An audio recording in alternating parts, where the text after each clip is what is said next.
आज समस्त संसार में भी ना मसीहों को बहुत सताया जा रहा है। ये सोच के सताया जा रहा है कि इनको सताएंगे, मारेंगे, मसीहत को खत्म कर देंगे। यदि कलीसिया आनंदित और मग्न नहीं हो रही है, आपको सताया जा रहा है। सताव के अलग अलग स्टेजेस है। उस समय जब मुझे किसी के सामने, प्रधानों के सामने, अधिकारियों के सामने, पंचायतों में सौंपा जाएगा, जेल खाने में ले जाएंगे, मैं वहां पर भी अपने मुंह को बंद नहीं करूंगा। जैसे जैसे तुम्हारे जीवन में सताव आते हैं, समस्याएं आती हैं, तुम अपमानित होते हो, नाना प्रकार के समस्याएं इस कारण तुम पर आ रही हैं कि तुम यीशु मसीह पर विश्वास कर रहे हो। ऐसा ना हो कि जिस समय परिस्थितियां आए उस समय आप नकार दो और उसके बाद प्रभु यीशु मसीह के पास में जाकर एक्सक्यूजेस दो, प्रभु मेरी परिस्थिति।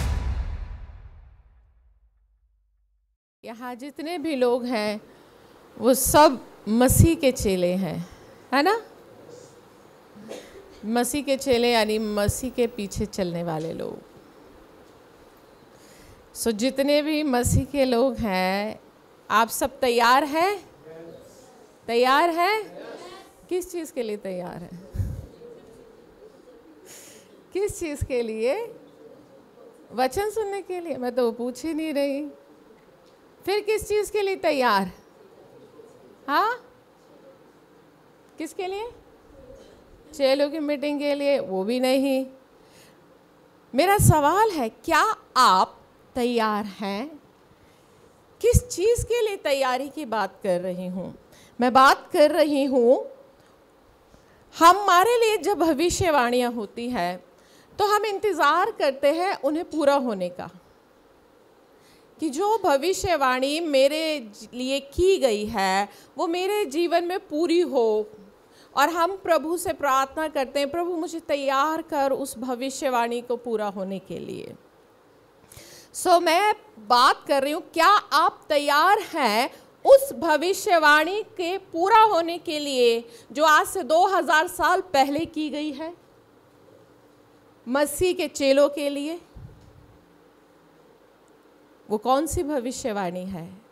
प्रभु यीशु मसीह ने मत्ती की किताब में, जब प्रभु यीशु मसीह ने अपनी सेवा शुरू करी थी, तभी इस भविष्यवाणी को किया था। मत्ती की किताब और उसका 5वां अध्याय और उसका 10 से 12 पद अगर आप निकाल कर पढ़ें, क्या लिखा है? धन्य है वे जो धार्मिकता के कारण सताए जाते हैं, क्योंकि स्वर्ग का राज्य उन्हीं का है। धन्य हो तुम जब मनुष्य मेरे कारण तुम्हारी निंदा करे और सताए और झूठ बोल बोल कर तुम्हारे विरोध में सब प्रकार की बुरी बातें कहें। तब आनंदित और मगन होना, क्योंकि तुम्हारे लिए स्वर्ग में बड़ा प्रतिफल है, इसलिए कि उन्होंने उन भविष्यवक्ताओं को जो तुमसे पहले थे इसी रीति से सताया था। हाँ जी, हालेलुया। इस भविष्यवाणी के लिए जो 2000 साल पहले प्रभु यीशु मसीह ने की थी, अपने चेलों से कहा था कि धन्य है वे जो धार्मिकता के कारण सताए जाते हैं। और साथ ही मत्ती के 24 में भी प्रभु यीशु मसीह ने ये भविष्यवाणी करी थी। तो क्या आज आप जितने भी मसीह के पीछे चलने वाले लोग हैं, क्या आप तैयार हैं इस भविष्यवाणी को अपने जीवन में पूरा होने के लिए, सताए जाने के लिए? अभी तक तो स्वर्ग उठाने की बात चल रही थी, अब आ गया सताया जाना। मतलब कलीसिया इससे पहले कि स्वर्ग उठाई जाए, उसे तैयार होना है सताए जाने के लिए। हमें अपने माइंड को मेकअप करना है, क्योंकि पहला तीमुथियुस की किताब में उसका 2:13 में तीमुथियुस ने पहले ही बोल दिया है, जितने भी मसीह यीशु में भक्ति के साथ जीवन बिताना चाहते हैं वो सब सताए जाएंगे। हालेलुया। सो आप जितने भी लोग हैं, आप मसीह में जीवन बिताना चाहते हैं, है ना?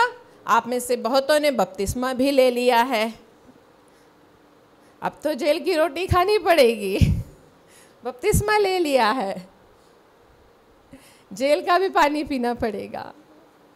यानी अब आप सताए जाओगे, आपको तैयार होना है। अब आप, हो सकता है आपके मन में सताए जाने को लेकर बहुत से डर हो, आपके लगे कि अरे वैसे ही हम घर से परेशान थे, कलेशों में थे, वैसे ही पहले इतने समस्याओं में थे, मसीह में आए, शांति के लिए आए थे, चंगाई के लिए आए थे, अब यहाँ पर भी सताए जाने की बात है। मगर परमेश्वर के वचन में स्पष्ट बोला गया है कि जितने भी लोग मतलब ये पूरी कलीसिया, अगर आप मसीह में जीवन बिताना चाहते हैं भक्ति के साथ, तो आप सताए जाओगे। अब सवाल उठता है, क्या सताया जाना जरूरी है? जरूरी है क्या? इससे बचा नहीं जा सकता? अब कई बार सवाल तो मन में आता ही होगा, किसी किसी के आता या नहीं आता, कि क्या ज़रूरी है सताया जाना? हम इससे बच भी तो सकते हैं। हम कैसे बच सकते हैं? इधर से जब इधर सतावा है तो उधर भाग जाना, ठीक है, ऐसे ही बच सकते हो। और कैसे बचोगे? हालेलुया। भाई सताव को लेकर अगर आप ध्यान से देखें, प्रभु यीशु मसीह ने क्या कहा है? धन्य है वे जो धार्मिकता के कारण सताए जाते हैं। यानी सबसे पहली बात, उस व्यक्ति को प्रभु यीशु मसीह आशीषित बोल रहा है। इंग्लिश में लिखा है ब्लेसेड। आप आशीषित हो यदि आप सताए जा रहे हैं। आज हमारे देश में सताव बहुत बढ़ रहा है, हर जगह, हर स्टेट में।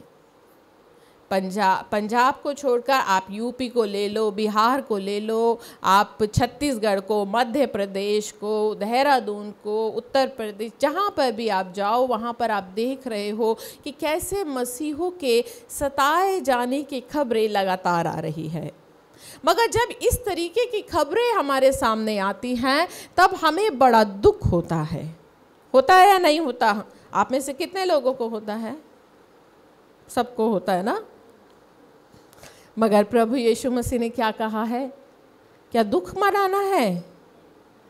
यीशु ने क्या कहा है? तब आनंदित और मग्न होना। इंग्लिश में बोला रिजॉइस, आनंदित होना है, आपको खुश होना है। किस समय? सताव के टाइम पर। और हम तो उल्टे हैं, सताव में क्या होते हैं? नानी दादी सब याद आ जाते हैं, है ना।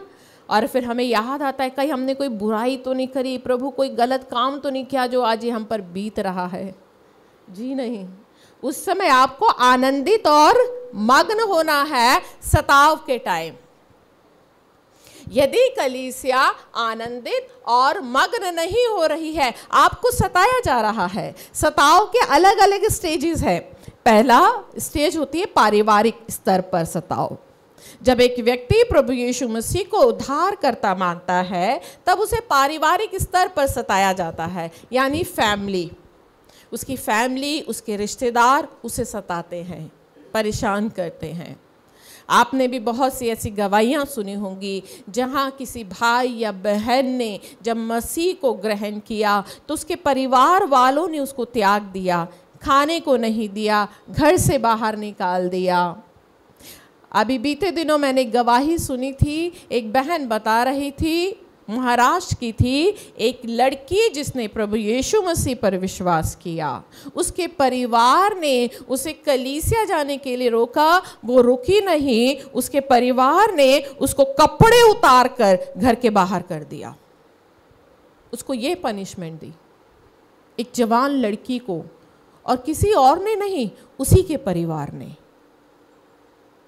और ये घड़ी जो होती है जब हमारा परिवार हमें सताता है, हमारा रिश्तेदार हमारे सताते हैं, तब बड़ी ही दुखद बात होती है, क्योंकि उस समय हमें लगता है कि हमारे परिवार के लोग हमें नहीं समझ रहे। फिर दूसरा आता है सताव हमारे समाज का।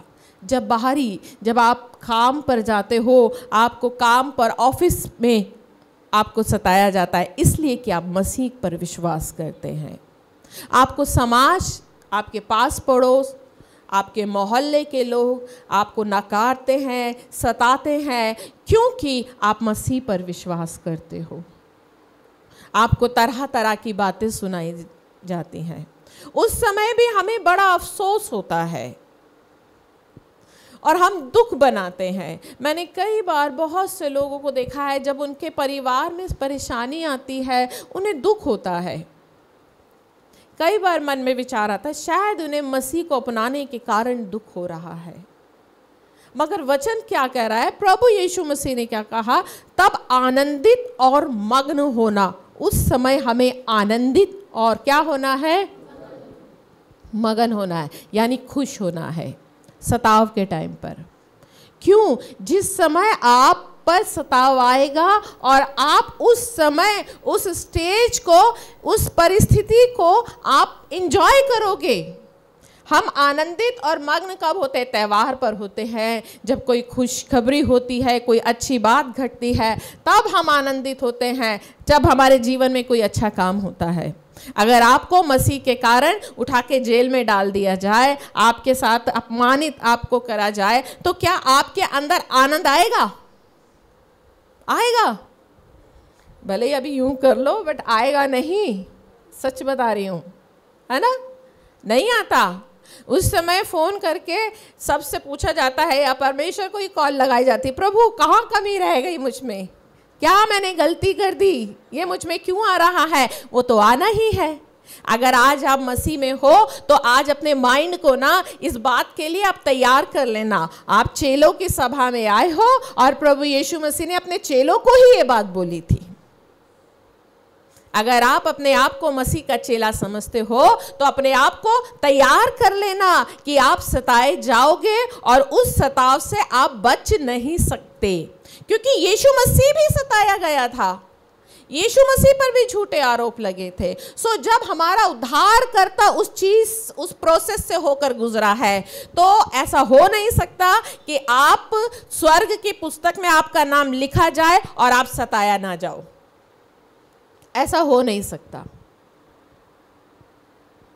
प्रकाशित वाक्य की किताब में भी पहले ही बोल दिया गया है। अगर आप प्रकाशित वाक्य की किताब निकालोगे ना, तो वहां पर क्या बोला गया है? प्रकाशित वाक्य और उसका 2 और उसका 10वां अध्याय। जो दुख तुझको झेलने होंगे उनसे मत डर, क्योंकि देखो शैतान तुम में से कुछ को जेल खानों में डालने पर है, ताकि तुम परखे जाओ, और तुम्हें 10 दिन तक कलेश उठाना होगा।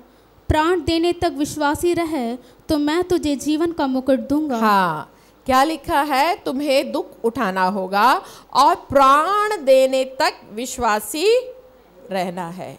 यानी जब आप पर कलेश आए, दबाव आए, आपके साथ परिस्थितियां आपके विरोध में हो, तब आपको कौन सी स्टेज तक विश्वास योग्य रहना है? प्राण निकलने तक। यानी ऐसा ना हो कि जिस समय परिस्थितियां आए उस समय आप नकार दो और उसके बाद प्रभु यीशु मसीह के पास में जाकर एक्सक्यूजेस दो। प्रभु मेरी परिस्थिति ऐसी थी कि मैं क्या करूं, मेरी बच्ची के साथ ऐसा करने जा रहे थे, मेरी बीवी के साथ ऐसा करने जा रहे थे, उस समय मुझे प्रभु आपको नकारना पड़ा। मगर प्रभु आप मेरी परिस्थिति जानते हैं कि मैं आपसे कितना प्यार करता हूं। आपको पता है समय आएगा, वचन में लिखा है कि आप ही के संतानों को आपके सामने मार भी दिया जाएगा। अभी तो समय आएगा, अभी तो सताव की प्रक्रिया शुरू हुई है, क्योंकि यीशु मसीह ने मत्ती में बोला है कि ये पीड़ाओं का आरंभ होगा। सताव क्या है? पीड़ा का आरंभ होगा। जैसे जच्चा की पीड़ा होती है, धीरे धीरे दर्द उठते हैं। पहले हल्के दर्द होते हैं और फिर जाके पूरे पीक पर दर्द आते हैं। जो सताव भी है ना, अभी जो हम सुन रहे हैं, अभी जो हम सताव को देख रहे हैं ना, अभी तो हम उसी से परेशान हैं। अभी तो आप सोचो, अभी तो इन सतावों को बढ़ना है। और उन लोगों के लिए जो मसीह पर विश्वास करते हैं, उन लोगों के लिए अभी तो सताव आना है। और आपके लिए ये चुनाव होगा कि आपने यीशु मसीह को चुनना है या उसे इनकार करना है। आपको अपने माइंड को तैयार करना है कि उस समय सताव की प्रक्रिया में जब आप गुजरोगे, उस समय आपको अपनों तक को खोना पड़ेगा। आपके अपने, आपके पति हो सकते हैं, आपके बच्चे हो सकते हैं, आपकी बीवी हो सकती है, आपका बहुत ही प्रिय कोई जन हो सकता है जिन्हें आपको खोना पड़े। तो क्या आप उस समय के लिए अपने आप को मेकअप कर रहे हैं?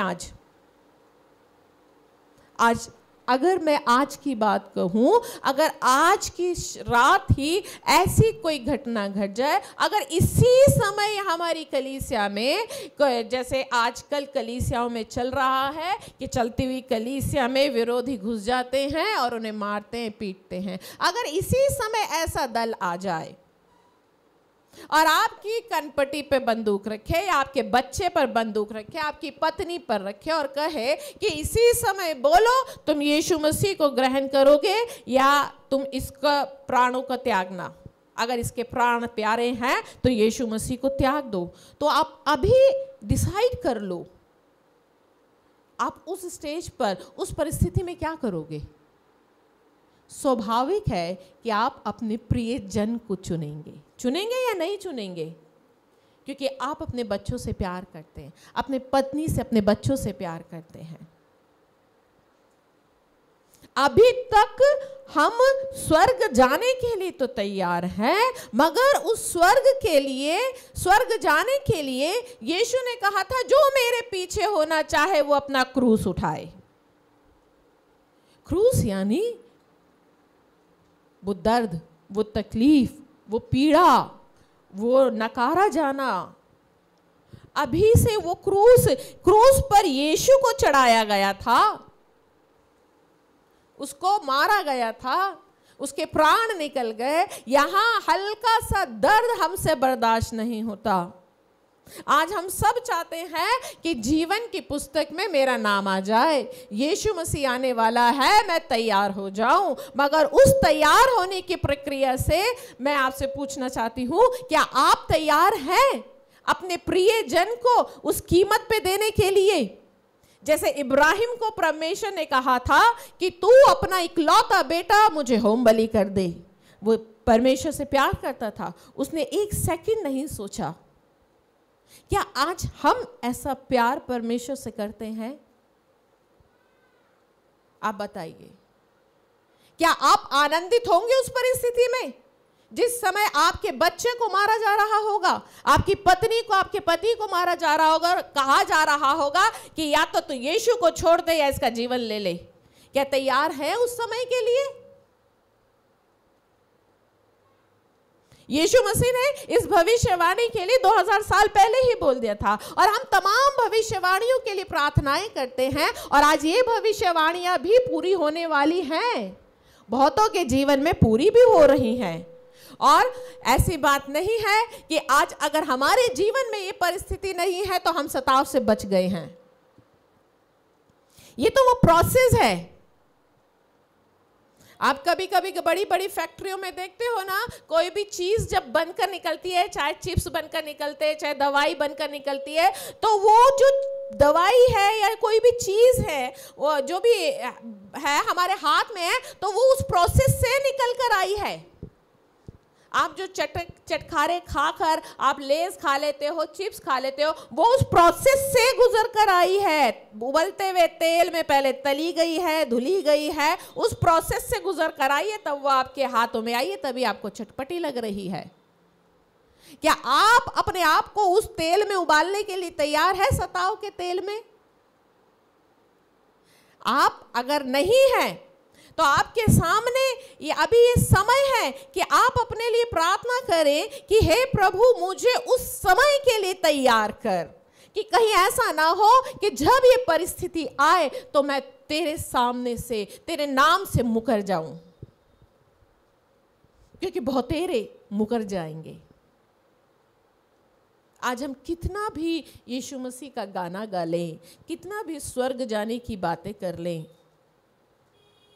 एक माँ के सामने जब उसके बच्चों को मारा जाता है, एक माँ से एक बच्चे की तकलीफ नहीं बर्दाश्त होती। अगर सोचिए, अगर एक माँ के सामने बच्चे को मारा जाएगा तो वो क्या करेगी?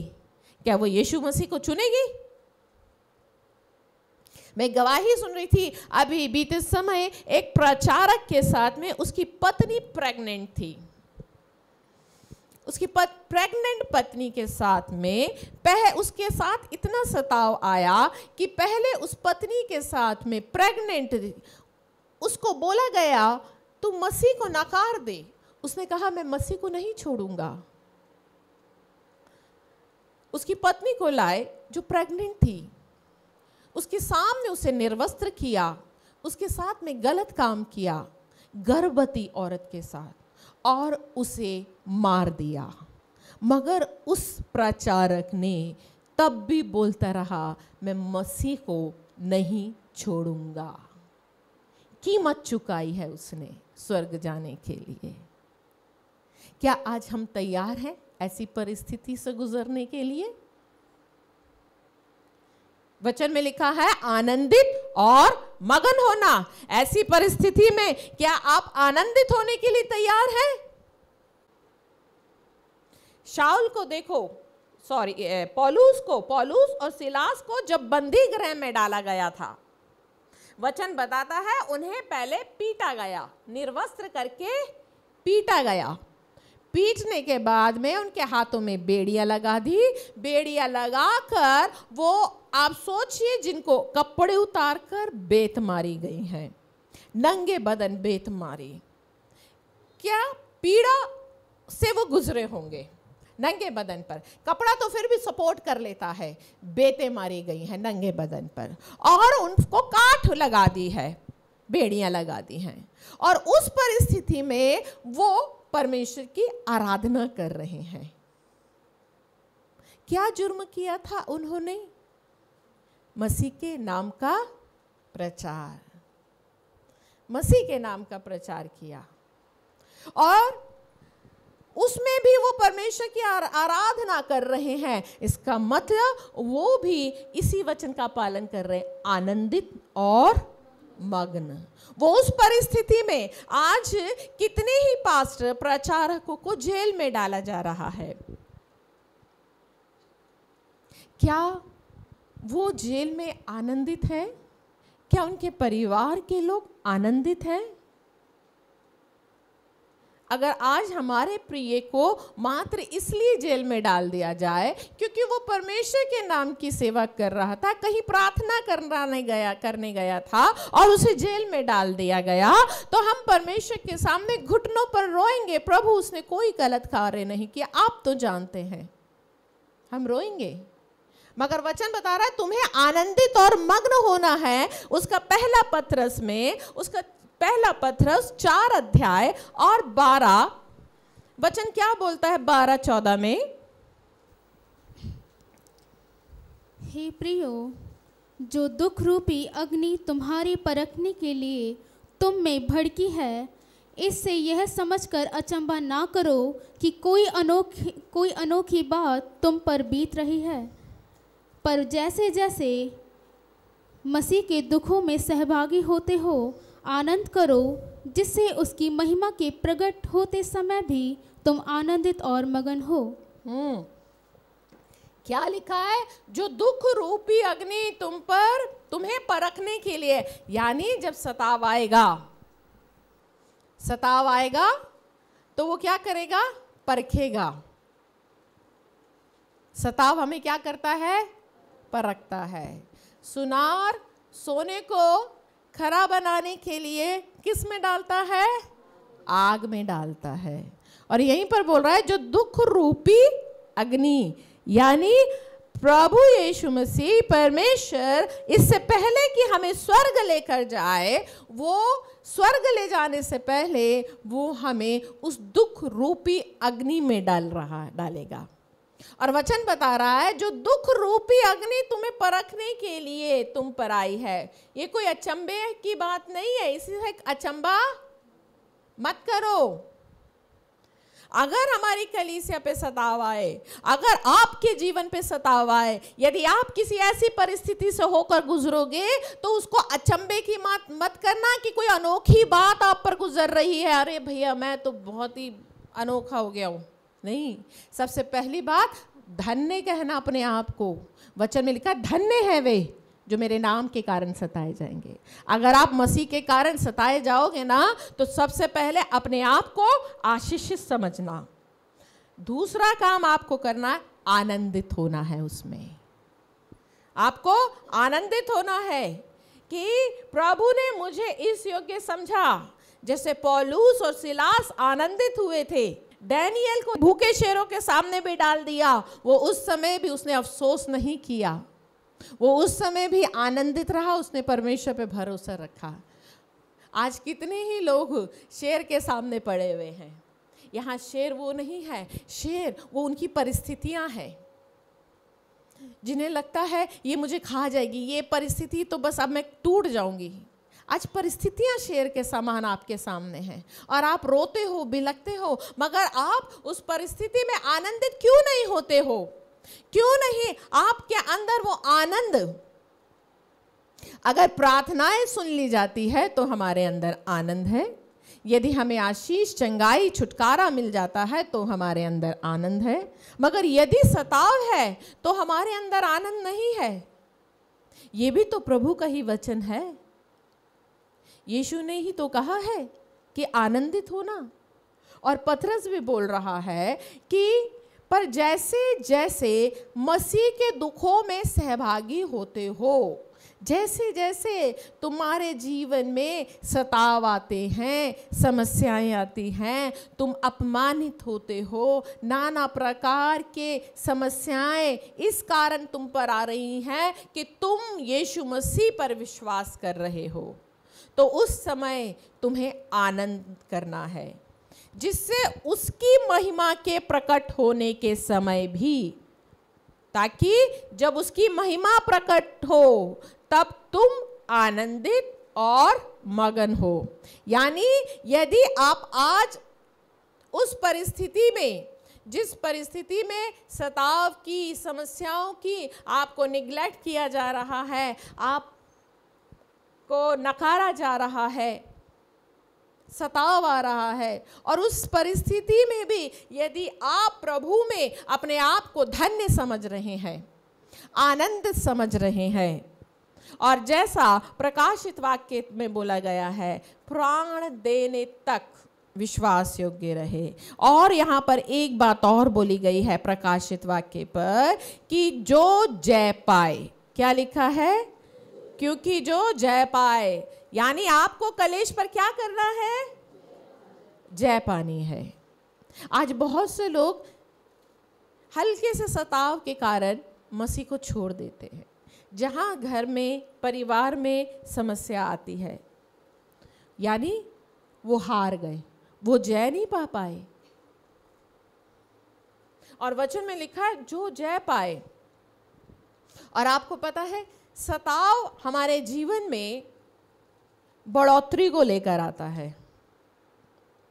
प्रेरितों के काम में भी जब यूहन्ना और पतरस को पकड़वाया गया था, अगर आप निकाले प्रेरितों के काम और उसका 5वां अध्याय,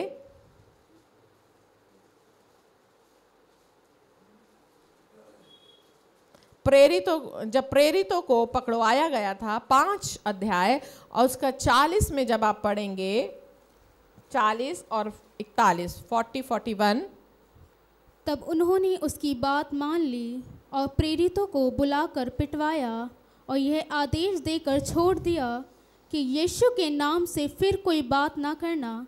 वे इस बात से आनंदित होकर महासभा के सामने से चले गए कि हम उसके नाम के लिए अपमानित होने के योग्य तो ठहरे। प्रेरित भी यहाँ पर बताओ, उन्हें पिटवाया है और वो आनंदित हो रहे हैं कि हम इस बात से उसके नाम के लिए अपमानित होने के लिए ठहरे हैं। हम निकालेंगे एक वचन, प्रेरितों के काम 4 का 3 और 4। उन्होंने उन्हें पकड़कर दूसरे दिन तक हवालात में रखा, क्योंकि संध्या हो गई थी। परंतु वचन के सुनने वालों में से बहुत ने विश्वास किया और उनकी गिनती 5,000 पुरुषों के लगभग हो गई। हाँ, यहाँ पर एक वर्ड आ रहा है परंतु। पतरस और यूहन्ना को पकड़कर उन्होंने दूसरे दिन तक हवालात में रखा। पतरस और यूहन्ना को जेल में रखा, मगर परंतु वचन के सुनने वालों में से बहुतों ने विश्वास किया। यानी जिस समय पर पतरस और यूहन्ना ने वचन प्रचार किया था, उसके कारण उनको मारा गया, जेल में रखा गया। मगर जेल में तो रखा, परंतु सुनने वाले क्या हो गए? विश्वास में आए। यानी कलीसिया बढ़ी, कलीसिया बढ़ी। निर्गमन की किताब में भी अगर आप जाएंगे ना, तो इजरायली जब मिस्र की बंधुआई में थे, उस समय इजरायलियों को बहुत सताया जाता था फिरौन के द्वारा। निर्गमन की किताब और उसका पहला अध्याय और उसका 12 पद। पर ज्यों ज्यों वे उनको दुख देते गए, त्यों त्यों वे बढ़ते और फैलते चले गए, इसलिए वे इजरायलियों से अत्यंत डर गए। हाँ, वचन क्या कह रहा है? जैसे जैसे मिस्री लोग इजरायलियों को दुख देते गए, उन पर कठिन से कठिन परिश्रम कराते गए, त्यों त्यों वो बढ़ते और फैलते गए। आज यही तो हो रहा है हर जगह। आज समस्त संसार में भी ना मसीहों को बहुत सताया जा रहा है। ये सोच के सताया जा रहा है कि इनको सताएंगे, मारेंगे, मसीहत को खत्म कर देंगे। मगर जितना वो उन्हें सता रहे हैं, मसीहत उतनी ही बढ़ती जा रही है। मसीहत मात्र एक मनुष्य, एक यीशु मसीह इस संसार में आए थे। प्रभु यीशु मसीह ने अपने 12 चेलों को बनाया। 12 चेलों को उस समय के लोगों ने सताया, लोग और बढ़ गए। ये तो शुरू से ही हो रहा है। जैसे जैसे मिस्रियों को जैसे जैसे इजरायलियों को सताया, इजरायली बढ़ते गए। आज भी मसीहों को कितना सताया जा रहा है। आज हमारे देश की सरकार भी भरसक प्रयास कर रही है कि मसीहत को दबा दिया जाए, मसीहत को दबा दिया जाए। मगर जितना दबाने की कोशिश कर रहे हैं ना, वो और बढ़ते जा रहे हैं। दिन प्रतिदिन मसीहों की संख्या बढ़ती जा रही है, क्योंकि ये तो बाइबल में लिखा हुआ है। ये तो बाइबल में लिखा हुआ है, इसे तो कोई रोक ही नहीं सकता है। यानी जितना वो सताव आएगा, जितना कोई आपको दबाएगा, जितना आप पर परेशानी आएगी, आप उतने ही बढ़ते चले जाओगे। हालेलुया। ये प्रभु के वचन में लिखा है। इसीलिए सताव में हमें आनंदित होना है। अगर कोई सताए तो आप समझ जाना कि अब मुझे बढ़ने का समय आ गया है, क्योंकि मुझ पर सताया जा रहा है, मुझे अपमानित होने का मौका मिल रहा है। धन्य हूं मैं, क्योंकि मुझे यीशु मसीह के नाम से अपमानित होने का मौका मिल रहा है। यानी अब मुझे बढ़ाने का समय आ रहा है। क्योंकि सताया किसको जाएगा? जिसमें कोई काबिलियत देखी जाएगी, उसी को तो सताया जाएगा, है या नहीं? है? अब भैया जो पहले से ही डफ्फर हो, उसको कौन सताएगा? जिसके अंदर विश्वास ही नहीं है। अब पहले से ही सताने वाले को पता है कि ये चर्च जाता है तो किस लिए, खाने जाता है या चंगाई के लिए जाता है या पैसे के लिए जा रहा है या नौकरी पाने के लिए, उसको कौन सताएगा? मगर जहां प्यार देखा जाता है वहीं सताया जाता है ना? आप भी अपने बच्चों पर, बच्चे कभी आपके जवान बच्चे हैं, आपके जवान बच्चे किससे बात कर रहे हैं, क्या बात, आप चिंता नहीं करते, आपको पता है। मगर जहां पर भी आप देखोगे कि दिल की बात शुरू हो गई है, वहीं पर आप खोजतानी शुरू कर दो। करोगे या नहीं करोगे? जहां दिल लगना लगेगा, आपको लगेगा कि भाई यहाँ पर शक हो रहा है। ऐसे ही ना उसे भी पता है वो किसको सताएगा। जहाँ जिसका दिल मसीह में लगा होगा वो उसी को सताएगा, और जिसका दिल ही मसीह में नहीं है वो तो जिंदगी भर आता रहेगा, जाता रहेगा। उसको तो बाल भी उसका एक काले से सफ़ेद, सफ़ेद से काला नहीं होगा। हालेलुया। सो हमें क्या करना है? हमें तो परमेश्वर के वचन के अनुसार तैयार होना है, क्योंकि वचन बता रहा है हमें सताव के समय आनंदित होना है। दूसरा, यीशु मसीह ने क्या कहा था कि ये तुम्हारे लिए गवाही देने का समय होगा। लूका की किताब और उसका 21 अध्याय और उसका 12-13। परंतु इन सब बातों से पहले वह मेरे नाम के कारण तुम्हें पकड़ेंगे और सताएंगे और पंचायतों में सौंपेंगे और बंदी गृह में डलवाएंगे और राजाओं और हाकिमों के सामने ले जाएंगे, पर यह तुम्हारे लिए गवाही देने का अवसर हो जाएगा। हाँ, पर ये जब सताव आएगा तब हमें ना सिर्फ आनंदित होना है, परंतु क्या करना है? गवाही देने का समय है। यही तो समय है गवाही देने का। ये गवाही वो गवाही नहीं है कि आप चर्च में खड़े होकर कहो मेरी कमर दर्द ठीक हो गई थी, है, मेरा भूत भाग गया। ये वो गवाही नहीं है। ये तो वो गवाही है जो पौलुस ने भी राजा अग्रिप्पा के सामने जाकर दी थी, राजाओं के सामने, हाकिमों के सामने, गवर्नर के सामने, पंचायतों में आपको सौंपेंगे। आप उस समय अपने आप को तैयार कर लो, क्योंकि आपको गवाही देनी है। यीशु मसीह ने भी कहा कि तुम मेरे गवाह हो।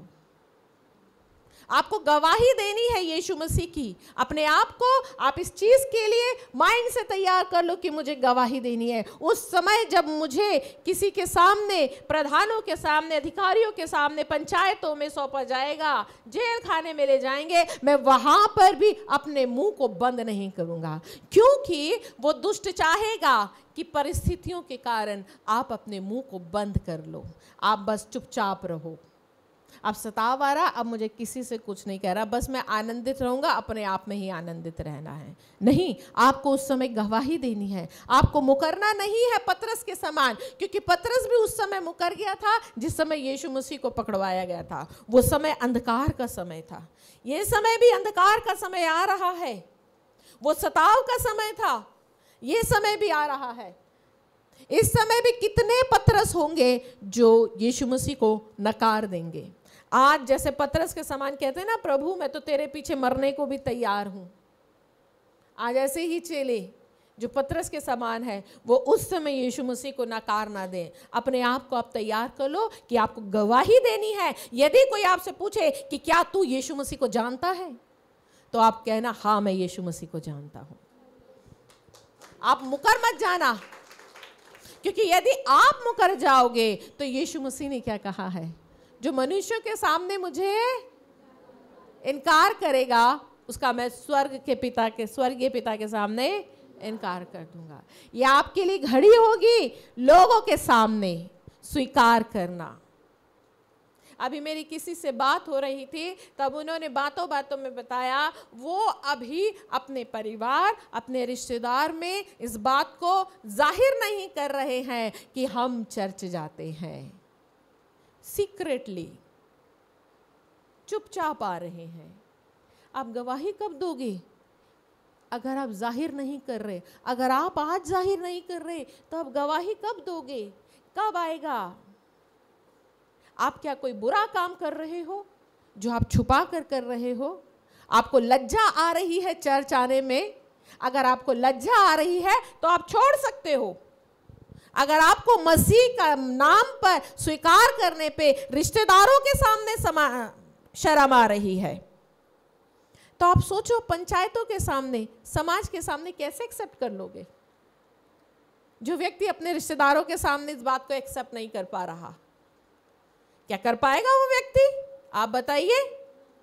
अगर रिश्तेदारों से ही छुपा कर आ रहे हैं, रिश्तेदारों को ही नहीं पता कि अभी तक आप मसीह में हो, रिश्तेदारों को ही नहीं पता कि आप मसीह से प्रेम करते हो, मसीह में जीवन जी रहे हो, तो आप बताओ आप समाज के सामने कैसे एक्सेप्ट कर लोगे? कर पाओगे उस समय? नहीं। प्रभु यीशु मसीह ने क्या कहा है? सताव का समय तो आपको गवाही देनी है, और उसी गवाही को हम छुपा रहे हैं। सीक्रेट क्रिश्चियन बन रहे हैं हम। चाइना जैसी परिस्थिति हो तो समझ आती है हैं?